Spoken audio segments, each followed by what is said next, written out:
అందరికీ నమస్కారం అండి మీడియా మిత్రులకి and also my entire team అండి. డెఫినెట్లీ ఇక్కడ డైరెక్టర్ గారి గురించి of course he has told his struggle and also he has presented his story. దానికి అవార్డు కూడా వచ్చేసింది. ఇంతకంటే కావాల్సింది ఏముందండి? ఒక డెబ్యూటెంట్ డైరెక్టర్కి ఇంత మంచి అప్లాజ్ రావడం అనేది really it's a great thing అండి.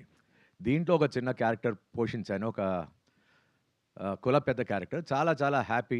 ఎందుకంటే అంతకుముందు మేము కలిసి ఒక చిన్న డెమో చేసుకున్నాం. డైరెక్టర్ గారు definitely has promised it that you will be getting a good character అని. Thank you very much sir for giving me and also keeping confidence in me and giving a character which definitely I think I have lived up to your expectation.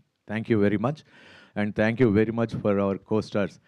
Shivaji గారితోని అరవడాలు అన్నీ జరిగాయి, కానీ ఆయన ఈ took so sportively. నేను అరిస్తే దానికి రెట్టితలుగా అరిచి ఆ కోర్ట్ సీన్లో definitely he has done wonderfully well అండి. And also he has carried the total character, ఆ ట్రాన్స్ఫర్మేషన్ అవన్నీ కూడా.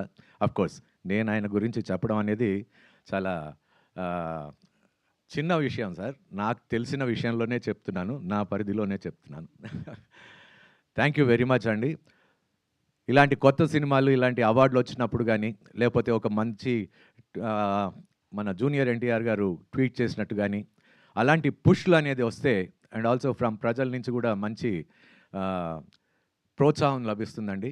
ఆర్టిస్టులకి సినిమాలు చేయడం, పైసలు తీసుకోవడం ఒకటే కాదు, వాళ్ళకి అన్నిటికంటే ముఖ్యం రికగ్నిషన్ అండి. ఆ రికగ్నిషన్ వచ్చినప్పుడు they feel so happy. I think this has given some satisfaction to every individual who has worked in this movie అండి. Thank you very much for giving me this opportunity and also sharing this success అండి. Thank you very much.